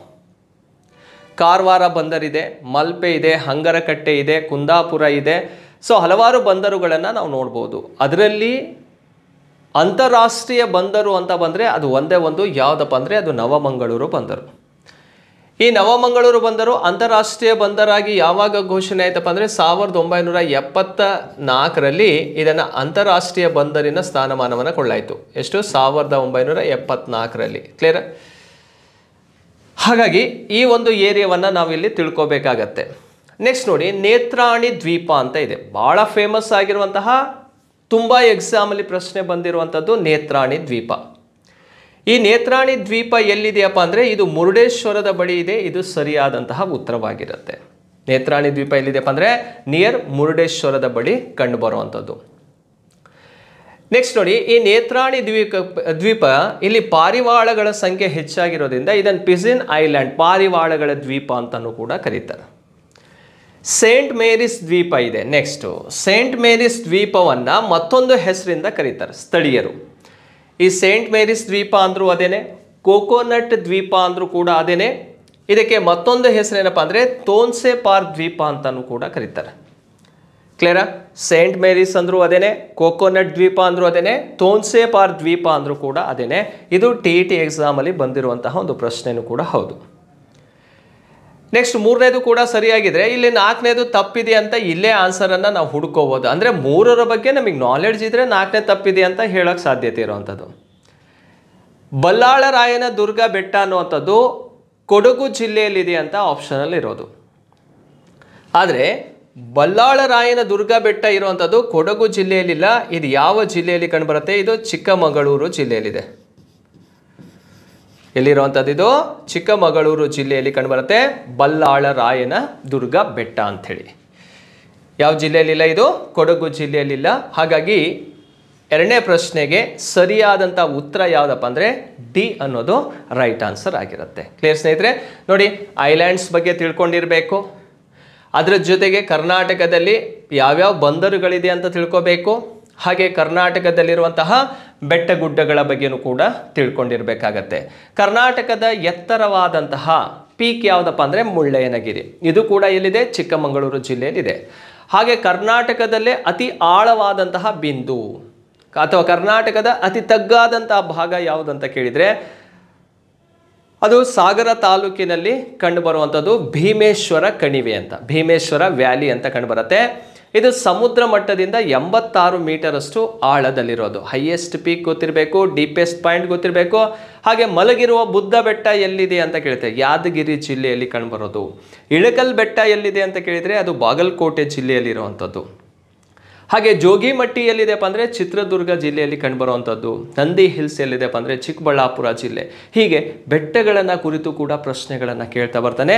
ಯಾವ್ಯಾವ ಬೆಟ್ಟ ಯಾವ್ಯಾವ ಜಿಲ್ಲೆಯಲ್ಲಿದ್ದಾವಂತನೂ ಕೂಡ ನಾವು ಅರ್ಥ ಮಾಡ್ಕೋಬೇಕಾಗತ್ತೆ. ನೆಕ್ಸ್ಟ್ 3ನೇ ಪ್ರಶ್ನೆಗೆ ಹೋಗೋಣ. ಕರ್ನಾಟಕದ ಪ್ರವಾಸ ಮಾಸವೆಂದು ಕರೆಯಲ್ಪಡುವ ತಿಂಗಳು ಯಾವುದು? ಟೂರಿಸಂ ಮಂತ್ ಆಫ್ ಕರ್ನಾಟಕ ಅಂಥೇಳಿ. ಟೂರಿಸಂ ಮಂತ್ ಆಫ್ ಕರ್ನಾಟಕ ಅಂತ ಯಾವ ತಿಂಗಳನ್ನು ಕರಿತೀವಿ ಅಂದರೆ ಆಪ್ಷನ್ ನೋಡಿ, ಜನವರಿ ಇದೆ, ಮಾರ್ಚ್ ಇದೆ, ಜೂನ್ ಇದೆ, ಡಿಸೆಂಬರ್ ಇದೆ. ಇದಕ್ಕೆ ಸರಿಯಾದಂಥ ಉತ್ತರ ಯಾವುದಪ್ಪ ಅಂದರೆ ಡಿಸೆಂಬರ್ ಅಲ್ಲ, ಜೂನ್ ಅಲ್ಲ, ಮಾರ್ಚ್ ಅಲ್ಲ. ಸರಿಯಾದಂಥ ಉತ್ತರ ಯಾವುದಪ್ಪ ಅಂದರೆ ಜನವರಿ ತಿಂಗಳು. ಯಾಕೆ ಜನವರಿ ತಿಂಗಳನ್ನು ಕರ್ನಾಟಕದ ಪ್ರವಾಸ ಮಾಸ ಅಂತ ಕರಿತೀವಪ್ಪ ಅಂದರೆ ಇದು ಟೂರ್ ಮಾಡೋದಕ್ಕೆ ಅಥವಾ ಪ್ರವಾಸ ಮಾಡೋದಕ್ಕೆ ಬೆಸ್ಟ್ ಮಂತ್ ಯಾವುದಪ್ಪ ಅಂದರೆ ಜನವರಿ ತಿಂಗಳು. ಯಾಕೆ ಜನವರಿ ತಿಂಗಳಿನಲ್ಲೇ ಪ್ರವಾಸ ಮಾಡೋಕ್ಕೆ ಯೋಗ್ಯವಾಗಿರುತ್ತಪ್ಪ ಅಂತ ಕೇಳಿದರೆ ನಮಗೆ ಚಳಿಗಾಲ ಅನ್ನುವಂಥದ್ದು ಸ್ಟಾರ್ಟ್ ಆಗೋದು ಯಾವಾಗಪ್ಪ ಅಂದರೆ ಡಿಸೆಂಬರ್ನಿಂದ ಸ್ಟಾರ್ಟ್ ಆಗುತ್ತೆ. ಅಪ್ ಟು ಎಲ್ಲಿವರೆಗಿರುತ್ತೆ? ಫೆಬ್ರವರಿಗೆ ಇರುತ್ತೆ. 3 ಮಂತ್ ಇರುತ್ತೆ ವಿಂಟರ್ ಸೀಸನ್. ಡಿಸೆಂಬರ್, ಜಾನ್ವರಿ, ಫೆಬ್ರವರಿಯಲ್ಲಿ ಕಂಡುಬರೋದು ವಿಂಟರ್ ಸೀಸನ್. ಈ ಡಿಸೆಂಬರಲ್ಲಿ ನಾರ್ಮಲ್ ಟೆಂಪ್ರೇಚರ್ ಇದ್ದರೆ ಜನವರಿ ಬಂದ ಕೂಡಲೇ ಕೋಲ್ಡ್ ಆಗೋಕ್ಕೆ ಜಾಸ್ತಿ ಕಡಿಮೆ ಉಷ್ಣಾಂಶವನ್ನು ಹೊಂದಿರುವಂಥ ತಿಂಗಳು ಯಾವುದಪ್ಪ ಅಂದರೆ ಜನವರಿ ತಿಂಗಳು. ಆ ಜನವರಿ ತಿಂಗಳಿನಲ್ಲಿ ಹೇಗಿರತ್ತಪ್ಪ ಅಂದರೆ ಕ್ಲೈಮೇಟ್ ಅನ್ನುವಂಥದ್ದು ನೀವು ಎಷ್ಟೇ ಟ್ರಾವೆಲಿಂಗ್ ಮಾಡಿ ಟೈರ್ಡ್ ಆಗಲ್ಲ, ಅಂದರೆ ಸುಸ್ತಾಗಲ್ಲ ನಮಗೆ. ಯಾಕಂದರೆ ಬಸ್ಸಲ್ಲಿ ಜರ್ನಿ ಮಾಡ್ತಾ ಇರ್ತೀವಿ, ವೆಹಿಕಲಲ್ಲಿ ಜರ್ನಿ ಮಾಡ್ತಾ ಇದ್ದು ಅಂದಾಗ ಇಲ್ಲಿ ಹೀಟ್ ಜಾಸ್ತಿ ಇತ್ತಂದರೆ ನಾವು ಕೂರಕ್ಕಾಗಲ್ಲ. ಅಥವಾ ಯಾವುದೋ ಪ್ಲೇಸಿಗೆ ಟ್ರೆಕ್ಕಿಂಗ್ ಹೋಗ್ತೀವಿ, ಯಾವುದೋ ಬೆಟ್ಟವನ್ನು ಹತ್ತಬೇಕು, ಮುಳ್ಳಯ್ಯನಗಿರಿ ಬೆಟ್ಟವನ್ನು ಹತ್ತಕ್ಕೆ ಹೋಗ್ತೀವಿ ಅಂದಾಗ ಬಿಸಿಲಲ್ಲಿ ಹತ್ತಕ್ಕಾಗಲ್ಲ. ಆದರೆ ಚಳಿಗಾಲದ ಅವಧಿಯಲ್ಲಿ ಜೂನಲ್ಲಿ ಅಷ್ಟು ಟೆಂಪ್ರೇಚರ್ ಇರಲ್ಲ ನಮಗೆ. ಯಾಕೆ ಟೆಂಪ್ರೇಚರ್ ಇರಲ್ಲಪ್ಪ ಅಂದರೆ ಸನ್ ಆ ಟೈಮಲ್ಲಿ ಎಲ್ಲಿರ್ತಾವಪ್ಪ ಅಂದರೆ ನೋಡಿ, ಟ್ರಾಪಿಕ್ ಆಫ್ ಕ್ಯಾಪ್ರಿಕಾನ್ ಅಂದರೆ ಈ ಭಾಗದಲ್ಲಿ ಇರುತ್ತೆ. ಸೂರ್ಯ ದಕ್ಷಿಣ ಗೋಳಾರ್ಧದಲ್ಲಿ ಇರ್ತದೆ. ನಾವೆಲ್ಲಿದ್ದೀವಪ್ಪ ಅಂದರೆ ಉತ್ತರ ಗೋಳಾರ್ಧದಲ್ಲಿ ಇರೋದ್ರಿಂದ ನಮಗೆ ಉಷ್ಣಾಂಶ ತುಂಬಾ ಕಡಿಮೆ ಇರುತ್ತೆ. ಬಿಸಿಲಿರುತ್ತೆ, ಆದರೆ ಅಷ್ಟು ಎಫೆಕ್ಟ್ ಅಂತ ಅನಿಸಲ್ಲ ನಮಗೆ. ಹಾಗಾಗಿ ಆರೋಗ್ಯದ ಮೇಲೆ ಯಾವುದೇ ಪ್ರಭಾವ ಬೀರೋದಿಲ್ಲ. 1 ವಾರ ಟ್ರಿಪ್ ಮಾಡಿದರೂ ಕೂಡ ಏನೂ ತೊಂದರೆ ಆಗೋದಿಲ್ಲ. ಹಾಗಾಗಿ ಜನವರಿ ತಿಂಗಳಿನಲ್ಲಿ ನಾವು ಪ್ರವಾಸವನ್ನು ಕೈಗೊಳ್ಳಬೇಕನ್ನುವಂಥದ್ದು ಅದು ಸರ್ಕಾರದ ನಿರ್ಧಾರ ಆಗಿರುತ್ತೆ. ಹೈಸ್ಕೂಲು, ಪ್ರೈಮರಿ ಸ್ಕೂಲು, ಕಾಲೇಜು ಯಾವುದೇ ಒಂದು ಟೂರನ್ನು ಹೋಗ್ತೀವಂದರೆ ಅದು ಬೆಸ್ಟ್ ಮಂತ್ ಅಂತೇಳಿ ಡಿಸೆಂಬರ್, ಜನವರಿಯನ್ನು ಮಾಡ್ತಾರೆ. ಅದರಲ್ಲೂ ಕೂಡ ಬೆಸ್ಟ್ ಮಂತ್ ಯಾವುದು? ಜನವರಿ ತಿಂಗಳನ್ನು ಕರ್ನಾಟಕದ ಪ್ರವಾಸ ಮಾಸ ಮಂತ್ ಅಂತಲೇ ಅಥವಾ ತಿಂಗಳು ಅಂತಲೇ ಕರೆಯೋದು. ರೀಸನ್ ಗೊತ್ತಾಯ್ತಲ್ಲ? ಇದನ್ನು ಆಧಾರವಾಗಿಟ್ಕೊಂಡು ಕ್ವಶನನ್ನು ರೈಸ್ ಮಾಡೋ ಸಾಧ್ಯತೆ ಇರುವಂಥದ್ದು. ಓಕೆ, ನೆಕ್ಸ್ಟು 4ನೇ ಪ್ರಶ್ನೆಗೆ ಹೋಗೋಣ. ನಿತ್ಯ ಹರಿದ್ವರ್ಣ ಕಾಡುಗಳಿಗೆ ಸಂಬಂಧಪಟ್ಟಂತೆ ಈ ಕೆಳಗಿನ ಯಾವ ಹೇಳಿಕೆ ತಪ್ಪಾಗಿದೆ? ಎವರ್ ಗ್ರೀನ್ ಫಾರೆಸ್ಟ್ ಅಂತ ಕಂಡುಬರುವಂಥದ್ದು. ನೋಡಿ, ನಿತ್ಯ ಹರಿದ್ವರ್ಣ ಕಾಡುಗಳನ್ನು ತಿಳ್ಕೊಳ್ಳೋದಕ್ಕಿಂತ ಮುಂಚೆ ಈ ಒಂದು ಚಾಪ್ಟರ್ ಎಲ್ಲಿ ಬರುತ್ತಪ್ಪ ಅಂದರೆ ಕರ್ನಾಟಕದ ಸ್ವಾಭಾವಿಕ ಸಸ್ಯವರ್ಗಗಳು ಅಂತ ಬರುವಂಥದ್ದು. ಈ ನ್ಯಾಚುರಲ್ ವೆಜಿಟೇಷನ್ ಅಂತ ಇದೆ ಕರ್ನಾಟಕದಲ್ಲಿ. ಯಾವ್ಯಾವ ಸ್ವಾಭಾವಿಕ ಸಸ್ಯವರ್ಗಗಳು ಕರ್ನಾಟಕದಲ್ಲಿ ಕಂಡುಬರ್ತಾವೆ ಅಂದರೆ, ಒಂದು ಕರ್ನಾಟಕದ ಕರಾವಳಿ ಸಸ್ಯವರ್ಗಗಳು ಅಂತ ಕಂಡುಬರ್ತಾವೆ, ಕೋಸ್ಟಲ್ ವೆಜಿಟೇಷನ್, ಅಥವಾ ಅದನ್ನು ಮ್ಯಾಂಗ್ರೋವ್ ಫಾರೆಸ್ಟ್ ಅಂತ ನೋಡ್ತೀವಿ. ನೆಕ್ಸ್ಟ್ ಎವರ್ಗ್ರೀನ್ ಫಾರೆಸ್ಟ್ ಇದೆ, ನಿತ್ಯ ಹರಿದ್ವರ್ಣ ಕಾಡುಗಳು. ಅದಾದ ನಂತರ ಡೆಸಿಡ್ಯೂಸ್ ಫಾರೆಸ್ಟ್, ಎಲೆ ಉದುರುವ ಸಸ್ಯವರ್ಗ ಕಂಡುಬರ್ತವೆ. ಎಲೆ ಉದುರುವ ಸಸ್ಯವರ್ಗದಲ್ಲಿ ಎರಡು ಭಾಗ ಮಾಡ್ಕೊಳ್ತೀವಿ. ಯಾವ್ಯಾವುದು ಅಂತ ಕೇಳಿದರೆ, ಒಂದು ಶುಷ್ಕ ಎಲೆ ಉದುರುವ ಕಾಡು, ಇನ್ನೊಂದು ತೇವಯುತ ಎಲೆ ಉದುರುವ ಕಾಡು ಅಂತ ಎರಡು ಭಾಗ ಮಾಡ್ಕೊಳ್ತೀವಿ. ಹಾಗೆ ಕುರುಚಲು ಗಿಡಗಳು ಸ್ಕ್ರಬ್ ಕಂಡು ಬರ್ತವೆ. ಅದರ ಜೊತೆಗೆ ಶೋಲಾ ಫಾರೆಸ್ಟ್ ಇದೆ, ಬಿಸಿಲೆ ಫಾರೆಸ್ಟ್ ಕೂಡ ಕರ್ನಾಟಕದಲ್ಲಿ ಕಂಡುಬರುವಂಥದ್ದು. ಇಷ್ಟು ಅರಣ್ಯ ಪ್ರದೇಶದಲ್ಲಿ ನಮ್ಮ ರಾಜ್ಯದಲ್ಲಿ ಅತಿ ಹೆಚ್ಚು ಕಂಡುಬರುವಂತಹ ಅರಣ್ಯ ಪ್ರದೇಶ ಯಾವುದಪ್ಪ ಅಂದರೆ ಅದು ಎಲೆ ಉದುರುವ ಕಾಡುಗಳು, ಡೆಸಿಡ್ಯೂಸ್ ಫಾರೆಸ್ಟ್ ಹೈಯೆಸ್ಟ್ ಇರುವಂಥದ್ದು. ಇಲ್ಲಿ ಕೊಟ್ಟಿರುವಂಥದ್ದು ಯಾವ ಫಾರೆಸ್ಟ್ ಬಗ್ಗೆ, ಎವರ್ಗ್ರೀನ್ ಫಾರೆಸ್ಟ್ ಫೀಚರ್ಸ್ ಏನು ಅಂದರೆ ಲಕ್ಷಣಗಳು ಯಾವ್ಯಾವುದು ಅಂತ ತಿಳ್ಕೊಬೇಕಾಗತ್ತೆ. ಕರ್ನಾಟಕದಲ್ಲಿ ನಿತ್ಯ ಹರಿದ್ವರ್ಣ ಕಾಡುಗಳು ಕಂಡುಬರ್ತಾವೆ ಅನ್ನೋದಾದರೆ ಯಾವ ಹೇಳಿಕೆ ತಪ್ಪಾಗಿದೆ? ಎವರ್ಗ್ರೀನ್ ಫಾರೆಸ್ಟ್ ರಿಲೇಟೆಡ್ ಸ್ಟೇಟ್ಮೆಂಟಲ್ಲಿ ಒಂದು ಸ್ಟೇಟ್ಮೆಂಟ್ ರಾಂಗ್ ಇದೆ ಅಂತ. ಹಾಗಾದರೆ ಯಾವುದು ಸರಿ ಅಂತ ತಿಳ್ಕೊಂಡ್ರೆ ತಪ್ಪು ಯಾವುದು ಅಂತ ಗೊತ್ತಾಗುತ್ತಲ್ಲ ನಮಗೆ. ಈಗ ನಿತ್ಯ ಹರಿದ್ವರ್ಣ ಕಾಡು ಅಂತ ಆ ಪ್ರದೇಶ ಕಂಡುಬರಬೇಕಂದ್ರೆ ಮಳೆ ಏನಾಗಿರಬೇಕು, ಯಾವಾಗಲೂ ಜಾಸ್ತಿ ಇರುತ್ತೆ. ಹಾಗಾದರೆ ಎವರ್ಗ್ರೀನ್ ಫಾರೆಸ್ಟ್ ಆಗಬೇಕಂದ್ರೆ 250 ಸೆಂಟಿಮೀಟರ್ಗಿಂತ ಅಧಿಕ ಮಳೆ ಬೀಳುವಂತಹ ಪ್ರದೇಶಗಳಲ್ಲಿ ನಿತ್ಯ ಹರಿದ್ವರ್ಣ ಕಾಡುಗಳು ಕಂಡುಬರ್ತವೆ. ಹಾಗೆ ಮತ್ತೊಂದು ಏನಪ್ಪ ಅಂದರೆ ಇಲ್ಲಿ ಟೆಂಪ್ರೇಚರು ಕೂಡ ಏನಾಗಿರುತ್ತಪ್ಪ ಅಂದರೆ ತುಂಬ ಹೈ ಇರುತ್ತೆ, 27 ಡಿಗ್ರಿ, 25ರಿಂದ 27 ಡಿಗ್ರಿವರೆಗೂ ಉಷ್ಣಾಂಶ ಕಂಡುಬರುತ್ತೆ. ಆ ಪ್ರದೇಶದಲ್ಲಿ ಯಾವ ಕಾಡು ಕಂಡು ಬರುತ್ತಪ್ಪ ಅಂದರೆ ನಿತ್ಯ ಹರಿದ್ವರ್ಣ ಕಾಡು ಕಂಡು ಬರುವಂಥದ್ದು. ಹಾಗಾಗಿ ಮೊದಲನೇ ಹೇಳಿಕೆ ಅನ್ನುವಂಥದ್ದು ಎವರ್ಗ್ರೀನ್ ಫಾರೆಸ್ಟಿಗೆ ಸರಿಯಾಗಿರುವಂಥದ್ದು. ಎರಡನೇದಕ್ಕೆ ಹೋಗೋಣ. ಈ ಕಾಡು ಚಿಕ್ಕಮಗಳೂರು, ಮೈಸೂರು, ಚಾಮರಾಜನಗರ, ಹಾಸನ ಜಿಲ್ಲೆಗಳಲ್ಲಿ ಕಂಡುಬರುತ್ತದೆ. ಆದರೆ ಇಲ್ಲಿ ಅರ್ಥ ಮಾಡ್ಕೋಬೇಕಾಗಿರೋದು, ಚಿಕ್ಕಮಗಳೂರು ಜಿಲ್ಲೆ ಓಕೆ, ಅರ್ಧ ಭಾಗ ಚಿಕ್ಕಮಗಳೂರಲ್ಲಿ ನಿತ್ಯ ಹರಿದ್ವರ್ಣ ಕಾಡು ಕಂಡುಬರುತ್ತೆ. ಆದರೆ ಮೈಸೂರು ಜಿಲ್ಲೆಯಲ್ಲಿ ಅಷ್ಟು ಎವರ್ಗ್ರೀನ್ ಫಾರೆಸ್ಟ್ ಇರಲ್ಲ. ಹಾಗೆ ಚಾಮರಾಜನಗರ ಜಿಲ್ಲೆಯಲ್ಲೂ ಕೂಡ ಕಂಡುಬರೋದೇ ಇಲ್ಲ. ಇಲ್ಲಿ ಡೆಸಿಡ್ಯೂಸ್ ಫಾರೆಸ್ಟ್ ಹೈಯೆಸ್ಟ್ ಇರುವಂಥದ್ದು. ಹಾಗೆ ಹಾಸನ ಜಿಲ್ಲೆಯ ಕೆಲವೊಂದು ಭಾಗದಲ್ಲಿ ಮಾತ್ರ ನಿತ್ಯ ಹರಿದ್ವರ್ಣ ಕಾಡುಗಳು ಕಂಡುಬರ್ತವೆ. ಇಲ್ಲಿ ಚಾಮರಾಜನಗರ, ಮೈಸೂರು ಭಾಗ ಅಂತ ಬಂದಾಗ ಎಲೆ ಉದುರುವ ಕಾಡುಗಳ ಪ್ರಮಾಣ ಹೆಚ್ಚಾಗಿರೋದ್ರಿಂದ ಎರಡನೇ ಹೇಳಿಕೆ ಎವರ್ಗ್ರೀನ್ ಫಾರೆಸ್ಟಿಗೆ ಏನಾಗಿರುವಂಥದ್ದು, ತಪ್ಪಾಗಿರುವಂಥದ್ದು. ಮೂರನೇ ನೋಡಿ, ಇಲ್ಲಿ ಲವಂಗ, ಏಲಕ್ಕಿ, ದಾಲ್ಚಿನ್ನಿ ಔಷಧೀಯ ಸಸ್ಯಗಳು ಕಂಡುಬರುತ್ತವೆ, ಮೆಡಿಸಿನ್ ಪ್ಲಾಂಟ್ಸ್ಗಳು ಹೈಯೆಸ್ಟ್ ಇದಾವೆ ಅಂಥೇಳಿ. ಎಸ್, ಎವರ್ಗ್ರೀನ್ ಫಾರೆಸ್ಟ್ ನಿತ್ಯ ಹರಿದ್ವರ್ಣ ಕಾಡು ಅಂದ್ಕೂಡಲೇ ಅಲ್ಲಿ ಎತ್ತರವಾದಂತಹ ಮರಗಳು ಕಂಡುಬರ್ತವೆ. ಆ ಮರಗಳ ಮೇಲೆ ಬಳ್ಳಿಗಳನ್ನು ಹಬ್ಬಿಸಿ ಲವಂಗ, ಏಲಕ್ಕಿ, ದಾಲ್ಚಿನ್ನಿಯನ್ನು ಬೆಳೆಯೋದು ಕಾಮನ್ ಆಗಿರುತ್ತವೆ. ಹಾಗಾಗಿ ಈ ಒಂದು ಬೆಳೆಗಳನ್ನು ಯಾವ ಒಂದು ಅರಣ್ಯ ಪ್ರದೇಶದಲ್ಲಿ ಬೆಳಿತೀವಿ ಅಂತ ಕೇಳಿದರೆ ಅದು ನಿತ್ಯ ಹರಿದ್ವರ್ಣ ಕಾಡಿನಲ್ಲಿ ಬೆಳೆಯುವಂಥದ್ದು. ಇದು ಕೂಡ ಸರಿಯಾದಂತಹ ಹೇಳಿಕೆ. ಇಲ್ಲಿ ಬೀಟೆ, ತೇಗದ ಮರಗಳು ಹೆಚ್ಚಾಗಿ ಕಂಡುಬರುವಂಥದ್ದು. ನಾಗಸಂಪಿಗೆನೂ ಕೂಡ ಈ ಭಾಗದಲ್ಲಿ ಕಂಡುಬರುತ್ತೆ. ಅದರ ಜೊತೆಗೆ ನೋಡಿ, ಈ ಅರಣ್ಯ ಉತ್ತರ ಕನ್ನಡ, ಉಡುಪಿ, ದಕ್ಷಿಣ ಕನ್ನಡ, ಶಿವಮೊಗ್ಗ, ಕೊಡಗು ಜಿಲ್ಲೆಗಳಲ್ಲಿ ವ್ಯಾಪಕವಾಗಿ ಹರಡಿಕೊಂಡಿದೆ. ಹೌದು ನೋಡಿ, ಉತ್ತರ ಕನ್ನಡ ಜಿಲ್ಲೆ ಕರ್ನಾಟಕದಲ್ಲಿ ಅತಿ ಹೆಚ್ಚು ಅರಣ್ಯ ಪ್ರದೇಶವನ್ನು ಹೊಂದಿರೋದು. ಈ ಭಾಗದಲ್ಲಿ ಎವರ್ಗ್ರೀನ್ ಫಾರೆಸ್ಟೇ ಹೈಯೆಸ್ಟ್ ಇರುವಂಥದ್ದು. ಹಾಗೆ ಉಡುಪಿ ಜಿಲ್ಲೆಯಲ್ಲೂ ಕೂಡ ಅತಿ ಹೆಚ್ಚು ಕಂಡುಬರುತ್ತೆ. ದಕ್ಷಿಣ ಕನ್ನಡ ಜಿಲ್ಲೆಯಲ್ಲೂ ಹೆಚ್ಚಿದೆ. ಶಿವಮೊಗ್ಗ ಮತ್ತು ಕೊಡಗು ಜಿಲ್ಲೆಯಲ್ಲೂ ಕೂಡ ಈ ನಿತ್ಯ ಹರಿದ್ವರ್ಣ ಕಾಡುಗಳ ಪ್ರಮಾಣ ಏನಾಗಿರುತ್ತಪ್ಪ ಅಂದರೆ ಅತಿ ಹೆಚ್ಚು ಕಂಡುಬರೋದು. ಹಾಗೆ ನಾಲ್ಕನೇ ಸ್ಟೇಟ್ಮೆಂಟು ಕೂಡ ಇಲ್ಲಿ ಸರಿಯಾಗಿರುವಂಥದ್ದು. ಇಲ್ಲಿ ತಪ್ಪಾಗಿರುವಂತಹ ಹೇಳಿಕೆ ಯಾವುದಿದೆ ಅಂದರೆ ಬಿ ಅನ್ನೋದು ತಪ್ಪಾಗಿರೋದು. ಹಾಗಾದರೆ ಬಿ ಅನ್ನೋದು ಯಾವುದರ ಲಕ್ಷಣ ಅಂತ ಕೇಳಿದಾಗ ಇದು ಎಲೆ ಉದುರುವ ಕಾಡಿನ ಪ್ರಮುಖ ಲಕ್ಷಣವಾಗಿರುತ್ತೆ. ಕ್ಲಿಯರ್ ಸ್ನೇಹಿತರೆ, ಉಳಿದಂತಹ ಮೂರು ಕೂಡ ನಿತ್ಯ ಹರಿದ್ವರ್ಣ ಕಾಡುಗಳಿಗೆ ಸಂಬಂಧಪಟ್ಟಂತಹ ಒಂದು ಕಾನ್ಸೆಪ್ಟ್ ಆಗಿರುತ್ತೆ. ರೈಟ್, ಇದು ನಾಲ್ಕನೇ ಪ್ರಶ್ನೆಗೆ ಬಿ ಅನ್ನೋದು ಸರಿಯಾದಂತಹ ಉತ್ತರವಾಗಿರುತ್ತೆ. ರೈಟ್, ನೆಕ್ಸ್ಟ್ ಹೋಗೋಣ. ಕಾವೇರಿ ನದಿಯ ನದಿ ದ್ವೀಪಗಳಲ್ಲಿ ಯಾವುದು ಕರ್ನಾಟಕದಲ್ಲಿ ಕಂಡುಬರುವುದಿಲ್ಲ ಅಂತ ಇದೆ. ಕಾವೇರಿ ನದಿಯ ನದಿ ದ್ವೀಪಗಳಲ್ಲಿ ಯಾವುದು ಕರ್ನಾಟಕದಲ್ಲಿ ಕಂಡುಬರೋದಿಲ್ಲ. ಈಗ ಕಾವೇರಿ ನದಿ ಅಂದ್ಕೂಡಲೇ ಒಂದು ಬೆಟ್ಟದಲ್ಲಿ ಹುಟ್ಟುತ್ತೆ. ಆ ಬೆಟ್ಟ ಯಾವುದಪ್ಪ ಅಂದರೆ ಬ್ರಹ್ಮಗಿರಿ ಬೆಟ್ಟ. ಬ್ರಹ್ಮಗಿರಿ ಬೆಟ್ಟದಲ್ಲಿ ಹುಟ್ಟುತ್ತೆ. ಆ ಬ್ರಹ್ಮಗಿರಿ ಬೆಟ್ಟದಲ್ಲಿ ಹುಟ್ಟುವಂಥ ನದಿ ಕೊಡಗು ಜಿಲ್ಲೆಯಲ್ಲಿ ಹುಟ್ಟಿ ಹೀಗೆ ಬರುತ್ತೆ. ಬಂದು ಮುಂದೆ ಹೀಗೆ ಬ್ರಾಂಚಸ್ ಆಗಿ ಕಟ್ಟಾಗತ್ತೆ, ಕಟ್ಟಾಗಿ ಮತ್ತು ಸೇರ್ಕೊಳ್ಳುತ್ತೆ, ಮುಂದೆ ಹರ್ಕೊಂಬರುತ್ತೆ, ಮತ್ತೆ ಬ್ರಾಂಚ್ ಆಗಿ ಕಟ್ಟಾಗತ್ತೆ, ಮತ್ತೆ ಸೇರ್ಕೊಂಡು ಹರ್ಕೊಂಡು ಹೋಗುತ್ತೆ, ಮತ್ತೆ ಬ್ರಾಂಚ್ ಆಗಿ ಕಟ್ಟಾಗಿ ಮತ್ತೆ ಹೀಗೆ ಹರ್ಕೊಂಡು ಹೋಗುತ್ತೆ ನದಿ ಇದು. ಸೊ ಈ ಏರಿಯಾವನ್ನು ನಾವು ಏನಂತ ಕರಿತೀವಪ್ಪ ಅಂದರೆ ನದಿ ದ್ವೀಪ ಅಂತ. ನದಿ ಹರ್ಕೊಂಬರ್ಬೇಕಾದ್ರೆ 2 ಕವಲಾಯಿತು, 2 ಬ್ರಾಂಚಸ್ ಆಯಿತು. ಕವಲಾಗಿ ಹರ್ಕೊಂಡು ಈ ರೀತಿ ಭೂಭಾಗವನ್ನು ಸೃಷ್ಟಿ, ಇದರ ಮಧ್ಯದಲ್ಲಿರತ್ತಲ್ಲ ಭೂಭಾಗ, ಇದನ್ನೇ ನಾವು ಏನಂತ ಕರಿತೀವಿ, ನದಿ ದ್ವೀಪ ಅಂತ ಕರಿತೀವಿ. ಆ ನದಿ ದ್ವೀಪದಲ್ಲಿ ಫಸ್ಟ್ ಯಾವುದಪ್ಪ ಅಂದರೆ ಶ್ರೀರಂಗಪಟ್ಟಣ. ಫಸ್ಟ್ ಇದೆಯಲ್ಲ ಶ್ರೀರಂಗಪಟ್ಟಣ. ಎರಡನೇದು ಯಾವುದಪ್ಪ ಅಂದರೆ ಶಿವನ ಸಮುದ್ರ. ಮೂರನೇದು ಶ್ರೀರಂಗಂ. ಶ್ರೀರಂಗಮು ಮೂರನೇದು ಇರುತ್ತೆ. ಮತ್ತಿನ್ನೊಂದು ಆಪ್ಷನಲ್ಲಿ ಏನಿದೆ, ಆಲಿಯಾ ಬೇಟ್ ಅಂತ ಇದೆ. ಈಗ ಕಾವೇರಿ ನದಿಯಿಂದ ನಿರ್ಮಾಣಗೊಂಡಂತಹ ನದಿ ದ್ವೀಪಗಳು ಯಾವ್ಯಾವುದು ಅಂತ ಕೇಳಿದರೆ ಶ್ರೀರಂಗಪಟ್ಟಣ, ಶಿವನ ಸಮುದ್ರ, ಶ್ರೀರಂಗಂ ಇದು ಅಲ್ಲ. ಇದು ಮುಖ್ಯವಾಗಿ ನಾವು ಕಾವೇರಿ ನದಿಯಿಂದ ಆಗಿರೋ ನದಿ ದ್ವೀಪಗಳು 3 ಇದಾವೆ. ಶ್ರೀರಂಗಪಟ್ಟಣ, ಶಿವನ ಸಮುದ್ರ, ಶ್ರೀರಂಗಂ. ಆಲಿಯಾ ಬೇಟ್ ಅಲ್ಲ. ಫಸ್ಟ್ ಆಲಿಯಾ ಬೇಟ್ ಏನು ಇಂಪಾರ್ಟೆಂಟ್ ಅಂತ ನೋಡ್ಕೊಬಿಡ್ರಿ. ಆಲಿಯಾ ಬೇಟ್ ಅನ್ನುವಂಥದ್ದು ಇದು ಯಾವ ರಾಜ್ಯದಲ್ಲಿ ಕಂಡುಬರುತ್ತಪ್ಪ ಅಂದರೆ ಇದು ಗುಜರಾತ್ ರಾಜ್ಯದಲ್ಲಿ ಕಂಡುಬರುತ್ತೆ. ಗುಜರಾತ್ ರಾಜ್ಯದಲ್ಲಿ ಕಂಡುಬರೋದು. ಆಲಿಯಾ ಬೇಟ್ ಯಾವ ನದಿಯಿಂದ ಆಗಿರೋದಪ್ಪ ಅಂದರೆ ಇದು ನರ್ಮದಾ ನದಿಯಿಂದ ಆದಂತಹ ಒಂದು ನದಿ ದ್ವೀಪ. ಇದು ನರ್ಮದಾ ನದಿಯಿಂದ ಆಗಿರುವಂತಹ ಒಂದು ರಿವರ್ ಇನ್ ಐಲ್ಯಾಂಡ್ ಆಗಿರುತ್ತೆ. ಹಾಗಾಗಿ ಡಿ ಅನ್ನೋದು ಕ್ಲಿಯರ್ ಆಯಿತು ನಮಗೆ, ಅದು ತಪ್ಪಾಗಿರೋ ಆನ್ಸರ್ ಅಂತ.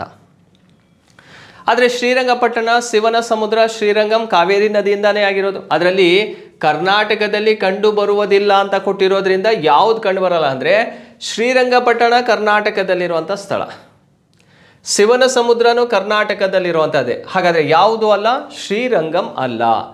ಶ್ರೀರಂಗಂ ಯಾವ ರಾಜ್ಯದಲ್ಲಿದೆ ಅಂದರೆ ಇದು ತಮಿಳುನಾಡಿನಲ್ಲಿ ಕಂಡುಬರೋದು, ತಿರುಚನಾಪಳ್ಳಿಯಲ್ಲಿ ಕಂಡುಬರುತ್ತೆ. ಎಲ್ಲಿ ಕಂಡುಬರುತ್ತೆ ಇದು? ತಮಿಳುನಾಡಿನಲ್ಲಿ ಕಂಡುಬರುವಂಥದ್ದು. ಯಾವ ಭಾಗದಲ್ಲಿ ಕಂಡುಬರುತ್ತೆ? ತಮಿಳುನಾಡು. ತಮಿಳುನಾಡಿನ ತಿರುಚನಾಪಳ್ಳಿ ಎಂಬ ಜಿಲ್ಲೆಯಲ್ಲಿ ಕಂಡುಬರುವಂಥದ್ದು. ಹಾಗಾಗಿ ಇದಕ್ಕೆ ಸರಿಯಾದಂಥ ಉತ್ತರ ಯಾವುದಪ್ಪ ಅಂದರೆ ಸಿ ಅನ್ನೋದು ರೈಟು. ಕ್ಲಿಯರಾ? ಕಾವೇರಿ ನದಿಯಿಂದ ನಿರ್ಮಾಣವಾಗಿರುವಂಥ ದ್ವೀಪಗಳಲ್ಲಿ ಕರ್ನಾಟಕದಲ್ಲಿ ಯಾವುದಿಲ್ಲ ಅಂದರೆ ಶ್ರೀರಂಗಂ. ಯಾವ ರಾಜ್ಯದಲ್ಲಿದೆ ಅದು? ತಮಿಳುನಾಡಿನಲ್ಲಿ ಕಂಡುಬರೋದು. ಈ 3 ದ್ವೀಪಗಳು ಏನಿದಾವಲ್ಲ, ಶ್ರೀರಂಗಪಟ್ಟಣ, ಶಿವನ ಸಮುದ್ರ, ಶ್ರೀರಂಗಂ, ಈ 3 ಕಡೆಯೂ ಕೂಡ ರಂಗನಾಥ ಸ್ವಾಮಿ ದೇವಾಲಯಗಳಿದಾವೆ. ಆ ರಂಗನಾಥ ಸ್ವಾಮಿ ದೇವಾಲಯ ಇರೋದ್ರಿಂದ ಇದನ್ನು ಆದಿರಂಗ, ಮಧ್ಯರಂಗ, ಅಂತ್ಯರಂಗ ಅಂತಲೂ ಕೂಡ ಕರೀತಾರೆ ಇದನ್ನು. ಹಾಗಾದರೆ ಆದಿರಂಗ ಅಂತ ಕರೆಯುವಂತಹ ಸ್ಥಳ ಯಾವುದು ಅಂತ ಕೇಳಿದರೆ ಶ್ರೀರಂಗಪಟ್ಟಣ. ಮಧ್ಯರಂಗ ಅಂತ ಕರೆಯುವಂಥ ಸ್ಥಳ ಶಿವನ ಸಮುದ್ರ. ಅಂತ್ಯರಂಗ ಅಂತ ಕರೆಯುವಂಥ ಸ್ಥಳ ಯಾವುದು? ಶ್ರೀರಂಗಂ, ತಮಿಳುನಾಡಿನಲ್ಲಿ ಇರೋದು. ಅಲ್ಲಿಂದ ಲಾಸ್ಟಿಗೆ ಹೋಗಿ ಬೇ ಆಫ್ ಬೆಂಗಾಲಿಗೆ ಸೇರುತ್ತೆ. ಯಾವ ನದಿ? ಕಾವೇರಿ ಅನ್ನೋಂಥದ್ದು. ಇದು ಕಾವೇರಿ ನದಿಯ ದ್ವೀಪದ ಬಗ್ಗೆ ಎಷ್ಟು ಮಾಹಿತಿಯನ್ನು ತಿಳ್ಕೊಂಡಿರೋಣ. 6ನೇ ಪ್ರಶ್ನೆ ಹೋಗೋಣ. ಕರ್ನಾಟಕದ 2ನೇ ಜಲವಿದ್ಯುತ್ ಉತ್ಪಾದನಾ ಕೇಂದ್ರ ಯಾವುದು? Second hydro electricity project in Karnataka ಅಂತ ಕೇಳಿದರೆ ಆಪ್ಷನಲ್ಲಿ ನೋಡಿ, ಶಿವನ ಸಮುದ್ರ, ಶಿಂಷಾ ಇದೆ, ಮೇಕೆದಾಟು, ನೆಕ್ಸ್ಟು KRS ಅಂತ ಇದೆ, ಮೇಕೆದಾಟು ಅಂತ ಇದು, ಮೇಕೆದಾಟು ಮತ್ತು KRS ಇದೆ. ಇಲ್ಲಿರುವಂತಹ 4 ಕೂಡ ಯಾವುದಕ್ಕೆ ಸಂಬಂಧಿಸಿರೋದಪ್ಪ ಅಂದರೆ ರಿವರ್ ಕಾವೇರಿ ನದಿಗೆ ಸಂಬಂಧಪಟ್ಟಂತೆ ಇರುವಂಥದ್ದು. ಈಗ ಶಿವನ ಸಮುದ್ರ ಅಂತ ನೋಡಿದಾಗ ಇದು ಕರ್ನಾಟಕ ಅಷ್ಟೇ ಅಲ್ಲ, ಭಾರತ ಅಷ್ಟೇ ಅಲ್ಲ, ಏಷ್ಯಾದ ಮೊಟ್ಟ ಮೊದಲ ಜಲವಿದ್ಯುತ್ ಉತ್ಪಾದನಾ ಕೇಂದ್ರ. ಯಾವುದು? ಶಿವನ ಸಮುದ್ರ. ಹಾಗಾದರೆ ಶಿವನ ಸಮುದ್ರದಲ್ಲಿ ಮೊದಲು ಜಲವಿದ್ಯುತ್ ಉತ್ಪಾದನೆ ಮಾಡಿದ್ದು ಯಾವಾಗಪ್ಪ ಅಂದರೆ 1902ರಲ್ಲಿ ಜಲವಿದ್ಯುತ್ ಉತ್ಪಾದನೆ ಮಾಡ್ತಾರೆ. ಹಾಗಾಗಿ ಏಷ್ಯಾದ ಮೊಟ್ಟ ಮೊದಲ ಜಲವಿದ್ಯುತ್ ಉತ್ಪಾದನಾ ಕೇಂದ್ರ ಯಾವುದಪ್ಪ ಅಂದರೆ ಶಿವನ ಸಮುದ್ರ. ಹಾಗಾದರೆ ಈ ಶಿವನ ಸಮುದ್ರ ಜಲವಿದ್ಯುತ್ ಉತ್ಪಾದನಾ ಕೇಂದ್ರ ಇದೆಯಲ್ಲ ಯಾವ ಜಿಲ್ಲೆಯಲ್ಲಿದೆ ಅಂತ ಕೇಳಿದರೆ ಇದು ಮಂಡ್ಯ ಜಿಲ್ಲೆಯಲ್ಲಿ ಕಂಡುಬರೋದು. ಡಿಸ್ಟಿಕ್ ಹೇಳಿದರೆ ಮಂಡ್ಯ ಜಿಲ್ಲೆಯಲ್ಲಿ ಕಂಡುಬರುವಂಥದ್ದು. ಇಲ್ಲಿ 1902ರಲ್ಲಿ ಜಲವಿದ್ಯುತ್ ಉತ್ಪಾದನೆ ಮಾಡಿದ್ದನ್ನು ಎಲ್ಲಿಗೆ ಸಪ್ಲೈ ಕೊಟ್ರಪ್ಪ ಅಂದರೆ KGFಗೆ ಸಪ್ಲೈ ಕೊಡ್ತಾರೆ. ಕೋಲಾರ ಗೋಲ್ಡ್ ಫೀಲ್ಡಿಗೆ ಫಸ್ಟ್ ಸಪ್ಲೈ ಮಾಡಿದ್ದು.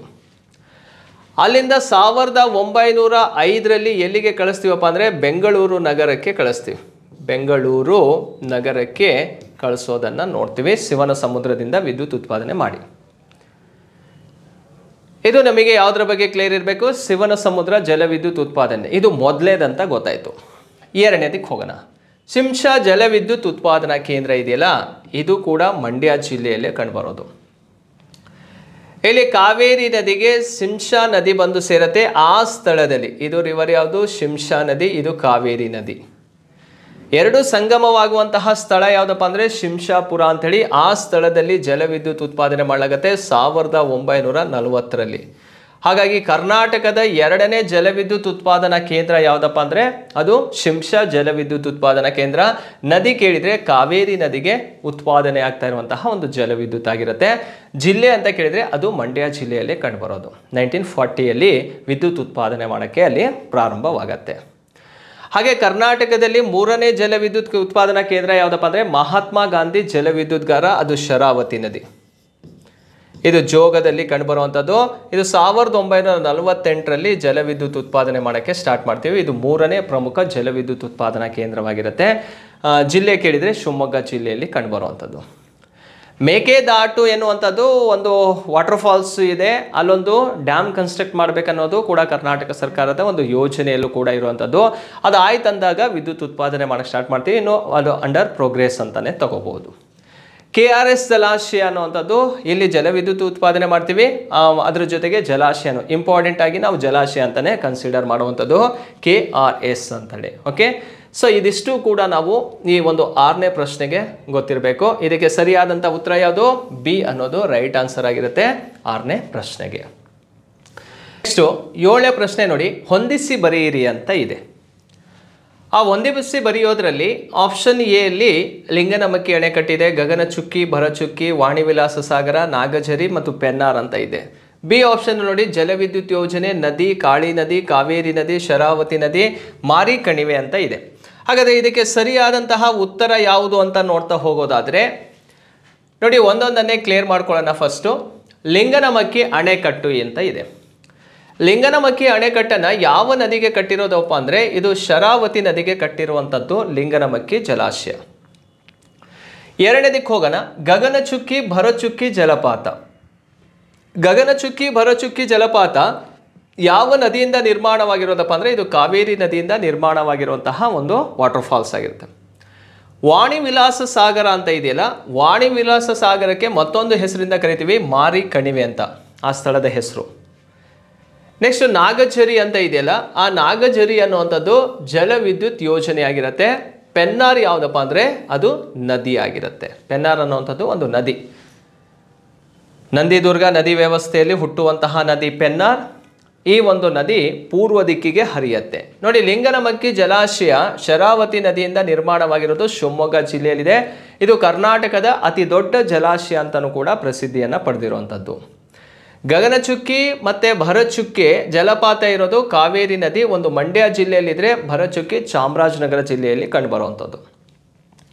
ವಾಣಿವಿಲಾಸ ಸಾಗರ ಮಾರಿ ಕಣಿವೆ ಅಂತ ಕರಿತೀವಿ, ಚಿತ್ರದುರ್ಗ ಜಿಲ್ಲೆ ಹಿರಿಯೂರು ತಾಲೂಕಿನಲ್ಲಿ ಕಂಡುಬರುವಂತಹ ಒಂದು ಪ್ರಮುಖವಾದಂತಹ ಏಷ್ಯಾದ ಮೊಟ್ಟ ಮೊದಲ ಜಲಾಶಯವಾಗಿರುತ್ತೆ ಈ ಮಾರಿ ಕಣಿವೆ ಜಲಾಶಯ. ಇದು ಭಾರತದ ನಕ್ಷೆಯನ್ನು ಹೋಲುವಂತಹ ಒಂದು ಜಲಾಶಯವಾಗಿರುತ್ತೆ. ನಾಗಝರಿ ಅನ್ನುವಂಥದ್ದು ಜಲವಿದ್ಯುತ್ ಉತ್ಪಾದನಾ ಕೇಂದ್ರ. ಇದು ಯಾವ ನದಿಯಿಂದಾಗಿದೆ ಅಂದರೆ ಕಾಳಿ ನದಿಗೆ. ಕಾಳಿ ನದಿಗೆ ಒಂದು ಜಲವಿದ್ಯುತ್ ಉತ್ಪಾದನೆಯನ್ನು ಮಾಡ್ತಾ ಇದ್ದೀವಿ. ಅದು ನಾಗಝರಿ ಎಂಬ ಸ್ಥಳದಲ್ಲಿ ಉತ್ತರ ಕನ್ನಡ ಜಿಲ್ಲೆ ಭಾಗದಲ್ಲಿ ನೋಡ್ತೀವಿ. ಕ್ಲಿಯರಾ? ನೋಡಿ, ಇಷ್ಟು ಆಪ್ಷನನ್ನು ನೋಡಿದಾಗ ಇದು ಸರಿಯಾದಂಥ ಉತ್ತರ ಯಾವ್ಯಾವುದಂತ ನೋಡಿ. ಮೊದಲನೇದಕ್ಕೆ ಯಾವುದು ಸರಿ ಇದೆಯಪ್ಪ ಅಂದರೆ ಇ ಸರಿ ಇದೆ. ಹಾಗೆ ಎರಡನೇದಕ್ಕೆ ಡಿ ಸರಿ ಇದೆ. ಮೂರನೇದಕ್ಕೆ ನೋಡಿ ವಾಣಿವಿಲಾಸ ಸಾಗರ ಎಫ್ ಸರಿ ಇದೆ.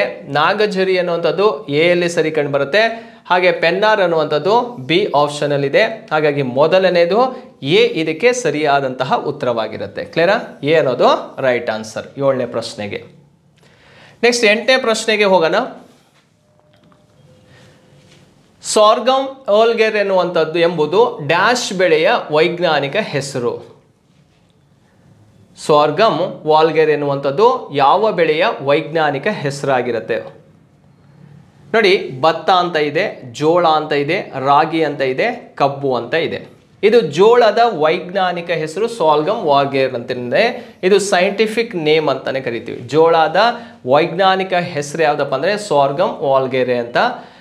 ಹಾಗೆ ಭತ್ತ ಮತ್ತು ರಾಗಿ ಮತ್ತು ಕಬ್ಬು ಇದರ ವೈಜ್ಞಾನಿಕ ಹೆಸರು ಏನಂತನೂ ಕೂಡ ನಾವು ತಿಳ್ಕೊಂಡ್ರೆ 4 ಕಾನ್ಸೆಪ್ಟು ನಮಗೆ ಕ್ಲಿಯರ್ ಆಗುತ್ತೆ. ನೋಡಿ, ಭತ್ತದ ವೈಜ್ಞಾನಿಕ ಹೆಸರೇನಪ್ಪ ಅಂದರೆ ಒರೈಸಾ ಸಟೈವಾ ಅಂಥೇಳಿ. ಸೈಂಟಿಫಿಕ್ ನೇಮ್ ಆಫ್ ಪ್ಯಾಡಿ ಅಂತ ಕೇಳಿದರೆ ಒರೈಸಾ ಸಟೈವಾ. ರಾಗಿಯ ವೈಜ್ಞಾನಿಕ ಹೆಸರೇನಪ್ಪ ಅಂದರೆ ಎಲಿಯೂಸಿನ್ ಕೋರಾಕಾನಾ ಅಂಥೇಳಿ. ಇದು ಯಾವುದ್ರದ್ದು? ರಾಗಿದು. ಹಾಗೆ ಕಬ್ಬು ಸಕ್ಯಾರಮ್ ಅಫಿಸಿನೇರಮ್ ಎನ್ನುವಂಥದ್ದು ಕಬ್ಬಿನ ವೈಜ್ಞಾನಿಕ ಹೆಸರಾಗಿರುತ್ತೆ. ಈ ರೀತಿ ಸೈಂಟಿಫಿಕ್ ನೇಮಲ್ಲೂ ಕೂಡ ಕ್ವಶನ್ಸ್ಗಳನ್ನು ರೈಸ್ ಮಾಡ್ತಾ ಬರ್ತಾನೆ. ನಮಗೆ ಎಲ್ಲ ಬೆಳೆಗಳ ಒಂದು ವೈಜ್ಞಾನಿಕ ಹೆಸರನ್ನು ನಾವಿಲ್ಲಿ ತಿಳ್ಕೊಬೇಕಾಗಿರುತ್ತೆ. ನೆಕ್ಸ್ಟು ಪ್ರಶ್ನೆಗೆ ಹೋಗೋಣ. 9ನೇ ಕ್ವಶನ್ ಏನಿದೆ ನೋಡಿ, ಈ ಕೆಳಗಿನವುಗಳಲ್ಲಿ ತಪ್ಪಾದನ್ನು ಗುರುತಿಸಿ ಅಂತ ಇದೆ. ಇದರಲ್ಲಿ ಯಾವುದು ತಪ್ಪಾಗಿದೆ ಅಂದರೆ, ಒಂದು ಕಡೆ ಮಿನರಲ್ಸ್ಗಳು, ಖನಿಜ ಸಂಪನ್ಮೂಲಗಳಿದ್ದಾವೆ, ಇನ್ನೊಂದು ಕಡೆ ಇಂಪಾರ್ಟೆಂಟ್ ಪ್ಲೇಸ್ಗಳನ್ನು ಕೊಟ್ಟಿದ್ದಾರೆ. ನೋಡಿ, ಖಾನಾಪುರ ಅನ್ನೋವಂಥದ್ದು ಎಲ್ಲಿ ಕಂಡುಬರುತ್ತಪ್ಪ ಅಂದರೆ ಇದು ಬೆಳಗಾವಿ ಜಿಲ್ಲೆಯಲ್ಲಿ ಕಂಡುಬರುವಂಥದ್ದು. ಖಾನಾಪುರದಲ್ಲಿ ಏನು ಜಾಸ್ತಿ ಸಿಗುತ್ತೆ ಅಂದರೆ ಬಾಕ್ಸೈಟ್ ಅದಿರು ಸಿಗುತ್ತೆ. ಇದು ಸರಿಯಾದಂತಹ ಒಂದು ಆಪ್ಷನ್ ಆಗಿರುತ್ತೆ, ರೈಟ್ ಆಗಿದೆ ಇದು. ಮ್ಯಾಂಗನೀಸ್ ಅದಿರು ಕರ್ನಾಟಕದಲ್ಲಿ ಎಲ್ಲಿ ಅತಿ ಹೆಚ್ಚು ಸಿಗುತ್ತೆ ಅಂದರೆ ಬಳ್ಳಾರಿ ಜಿಲ್ಲೆಯಲ್ಲಿ. ಅದರಲ್ಲೂ ಯಾವ ಪ್ಲೇಸ್ ಅಲ್ಲಪ್ಪ ಅಂದರೆ ಸಂಡೂರಿನಲ್ಲಿ ಅತಿ ಹೆಚ್ಚು ಸಿಗುತ್ತೆ ಮ್ಯಾಂಗನೀಸ್ ಅದಿರು. ಹಾಗಾಗಿ ಎರಡನೇದು ಕೂಡ ಸರಿ. ಬಂಗಾರ ಎನ್ನುವಂಥದ್ದು ಅಜ್ಜನಹಳ್ಳಿಯಲ್ಲಿ ಸಿಗುತ್ತೆ. ಇದು ಕೂಡ ಸರಿಯಾದಂತಹ ಒಂದು ಆಪ್ಷನ್ ಆಗಿರುತ್ತೆ. ಲಿಥಿಯಂ ಎನ್ನುವಂಥದ್ದು ಮೈಸೂರು ಜಿಲ್ಲೆಯಲ್ಲಿ ಸಿಗುತ್ತೆ. ಮೈಸೂರು ಜಿಲ್ಲೆಯಲ್ಲಿ ಇಲ್ಲ, ಇದು ಮಂಡ್ಯ ಜಿಲ್ಲೆಯಲ್ಲಿ ಸಿಗುವಂಥದ್ದು. ಯಾವುದು? ಲಿಥಿಯಂ ಎನ್ನುವಂಥದ್ದು ಮಂಡ್ಯ ಜಿಲ್ಲೆಯಲ್ಲಿ ಸಿಗುತ್ತೆ. ಹಾಗಾಗಿ ಡಿ ಅನ್ನೋದು ಏನಾಗಿದೆಯಪ್ಪ ಅಂದರೆ ಇಲ್ಲಿ ತಪ್ಪಾದಂತಹ ಉತ್ತರವಾಗಿರುತ್ತೆ 9ನೇ ಪ್ರಶ್ನೆಗೆ. ಅಂದರೆ ಇಲ್ಲಿ ಅರ್ಥ ಮಾಡ್ಕೋಬೇಕಾಗಿರೋದೇನೋ, ಕರ್ನಾಟಕದಲ್ಲಿ ಸಿಗುವಂತಹ ಖನಿಜ ಸಂಪನ್ಮೂಲಗಳನ್ನು ತಿಳ್ಕೋಬೇಕು. ಕರ್ನಾಟಕದಲ್ಲಿ ಅತಿ ಹೆಚ್ಚು ಕಬ್ಬಿಣದ ಅದಿರು ಸಿಗುವಂಥದ್ದು ಎಲ್ಲಿ ಅಂತ ಕೇಳಿದರೆ ಅದು ಬಳ್ಳಾರಿಯಲ್ಲಿ. ಕರ್ನಾಟಕದಲ್ಲಿ ಅತಿ ಹೆಚ್ಚು ಬಂಗಾರ ಸಿಗುವಂಥದ್ದು ರಾಯಚೂರು ಜಿಲ್ಲೆಯಲ್ಲಿ. ಹಾಗೆ ಬಾಕ್ಸೈಟ್ ಅದಿರು ಅತಿ ಹೆಚ್ಚು ಸಿಗೋದು ಬೆಳಗಾವಿ ಜಿಲ್ಲೆಯಲ್ಲಿ ಸಿಗುತ್ತೆ. ತಾಮ್ರ ಚಿತ್ರದುರ್ಗ ಜಿಲ್ಲೆಯಲ್ಲಿ ಸಿಕ್ಕಿದ್ರೆ, ಇಲ್ಲಿ ಲಿಥಿಯಂ ಕೊಟ್ಟಿದ್ದಾರೆ. ಯುರೇನಿಯಂ ಸಿಗುವಂಥದ್ದು ಯಾದಗಿರಿ ಜಿಲ್ಲೆಯಲ್ಲಿ ಸಿಗುತ್ತೆ. ಹಾಗೆ ಕ್ರೋಮೇಟ್ ಹಾಸನ ಜಿಲ್ಲೆಗೆ ಸಂಬಂಧಪಟ್ಟಂತೆ ನೋಡ್ತೀವಿ. ಈ ರೀತಿ ನಾವು ಯಾವ್ಯಾವ ಜಿಲ್ಲೆಯಲ್ಲಿ ಯಾವ್ಯಾವ ಖನಿಜ ಸಂಪನ್ಮೂಲಗಳು ಸಿಗ್ತಾವಂಥೇಳಿ ನಾವು ಅರ್ಥ ಮಾಡ್ಕೊಳ್ತಾ ಹೋಗಬೇಕಾಗತ್ತೆ. ನೆಕ್ಸ್ಟ್ ಪ್ರಶ್ನೆಗೆ ಹೋಗೋಣ. ಬೆಂಗಳೂರಿನಲ್ಲಿರುವ ನಗರ ರೈಲ್ವೆಯನ್ನು ಏನೆಂದು ಕರೆಯುತ್ತಾರೆ? ಇದು ಟ್ರಾನ್ಸ್ಪೋರ್ಟ್ ಸಿಸ್ಟಮ್ ಎನ್ನುವಂತಹ ಒಂದು ಚಾಪ್ಟರ್. ಕರ್ನಾಟಕದ ಸಾರಿಗೆ ವ್ಯವಸ್ಥೆಯಲ್ಲಿ ಕೊಡುವಂತಹ ಒಂದು ಪ್ರಶ್ನೆಗಳಾಗಿರ್ತವೆ. ನೋಡಿ, ಇಲ್ಲಿ ಕೊಂಕಣ್ ರೈಲ್ವೆ ಅಂತ ಇದೆ. ಈ ಕೊಂಕಣ್ ರೈಲ್ವೆ ಅನ್ನೋದು ಬೆಂಗಳೂರು ನಗರದಲ್ಲಿ, ಇದು ಪಶ್ಚಿಮ ಘಟ್ಟಗಳ ಸಾಲಿನಲ್ಲಿ ಕಂಡುಬರೋದು. ಕಾರವಾರದಿಂದ ಮಂಗಳೂರಿನವರೆಗೆ ಸಂಪರ್ಕ ಕಲ್ಪಿಸುವಂಥ ಒಂದು ರೈಲ್ವೆಯನ್ನು ಕೊಂಕಣ್ ರೈಲ್ವೆ ಅಂತ ಕರಿತೀವಿ. ಹಾಗಾದರೆ ಮೆಟ್ರೋ ರೈಲ್ವೆ ಅನ್ನುವಂಥದ್ದು ಎಲ್ಲಿ ಕಂಡುಬರುತ್ತೆ ಅಂದರೆ ಇದು ಬೆಂಗಳೂರು ನಗರದಲ್ಲಿ ಕಂಡುಬರುವಂಥದ್ದು. ಕೊಂಕಣ್ ಅನ್ನೋದು ತಪ್ಪು. ಬೆಂಗಳೂರು ನಗರ ರೈಲ್ವೆಯನ್ನು ಏನಂತ ಕರಿತೀವಿ? ಮೆಟ್ರೋ ರೈಲ್ವೆ ಅಂತ ಕರೆಯುವಂಥದ್ದು. 2011ರಲ್ಲಿ ಕರ್ನಾಟಕದಲ್ಲಿ ಈ ಮೆಟ್ರೋ ರೈಲ್ವೆನ ಬೆಂಗಳೂರಿನಲ್ಲಿ ಆರಂಭಿಸಲಾಯಿತು. ಇದನ್ನು ನಮ್ಮ ಮೆಟ್ರೋ ಅಂತ ಕರಿತೀವಿ.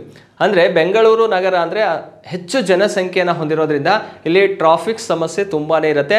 ಅದನ್ನು ಕಂಟ್ರೋಲ್ ಮಾಡೋದಕ್ಕೋಸ್ಕರ ಈ ಮೆಟ್ರೋ ರೈಲ್ವೆಯನ್ನು ಜಾರಿಗೆ ತಂದಿರೋದನ್ನು ನೋಡ್ಬೋದು. ಮೋನೋ ರೈಲ್ವೆ ಇದು ಮಹಾರಾಷ್ಟ್ರದಲ್ಲಿ ಕಂಡುಬರುವಂತಹ ಒಂದು ರೈಲ್ವೆ ಆಗಿರುತ್ತೆ, ನಮ್ಮಲ್ಲಿಲ್ಲ.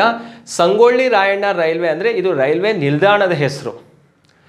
ಎಲ್ಲಿದೆ ಸಂಗೊಳ್ಳಿ ರಾಯಣ್ಣ ರೈಲ್ವೆ ನಿಲ್ದಾಣ ಅಂದರೆ ಇದು ಬೆಂಗಳೂರು ಮೆಜೆಸ್ಟಿಕ್ಕಲ್ಲಿರುವಂತಹ ರೈಲ್ವೆ ನಿಲ್ದಾಣವನ್ನು ಸಂಗೊಳ್ಳಿ ರಾಯಣ್ಣ ರೈಲ್ವೆ ನಿಲ್ದಾಣ ಅಂತಲೂ ಕೂಡ ಕರೆಯೋದುಂಟು. ಹಾಗಾಗಿ 10ನೇ ಪ್ರಶ್ನೆಗೆ ಸರಿಯಾದಂಥ ಉತ್ತರ ಯಾವುದಪ್ಪ ಅಂದರೆ ಬಿ ಅನ್ನೋದು. ಮೆಟ್ರೋ ಅಷ್ಟೇ ಅಲ್ಲ, ಅದು ನಮ್ಮ ಮೆಟ್ರೋ ಅಂತ ಇರುವಂತಹ ಟೈಟಲ್. ರೈಟ್. ನೋಡಿ ಸ್ನೇಹಿತರೆ, ಇಷ್ಟು ಪ್ರಶ್ನೆಗಳ ಬಗ್ಗೆ ನಾವು ಅದರಲ್ಲೂ ಕೂಡ ಈ ಕರ್ನಾಟಕ ಜಿಯೋಗ್ರಫಿ ರಿಲೇಟೆಡ್ ಆದಂತಹ ಒಂದು ಪ್ರಶ್ನೆಗಳನ್ನು ಅನಾಲಿಸಿಸ್ ಮಾಡಿದ್ದೀನಿ. ಇಷ್ಟು ಕಾನ್ಸೆಪ್ಟನ್ನು ತುಂಬ ಡೀಪಾಗಿ ನಿಮಗೆ ಆ ಒಂದು ಕರ್ನಾಟಕ ಭೂಗೋಳ ಪುಸ್ತಕದಲ್ಲಿ ಸಿಗುತ್ತೆ. ನೀವು ಆ ಬುಕ್ಸನ್ನು ತೆಗೆದುಕೊಂಡು ಓದ್ರಿ. ನಿಮ್ಮ ನಿಜವಾಗ್ಲೂ ಮುಂದಿನ ಬರುವಂತಹ TET ಎಕ್ಸಾಮ್ ಆಗಿರ್ಬೋದು, ಬೇರೆ CET ಎಕ್ಸಾಮಲ್ಲೂ ಕೂಡ ತುಂಬ ಯೂಸ್ಫುಲ್ ಆಗುತ್ತಂತ ಹೇಳ್ತಾ ಇವತ್ತಿನ ಈ ಒಂದು ಕ್ಲಾಸನ್ನು ಎಂಡ್ ಮಾಡ್ತೀನಿ. Thank you.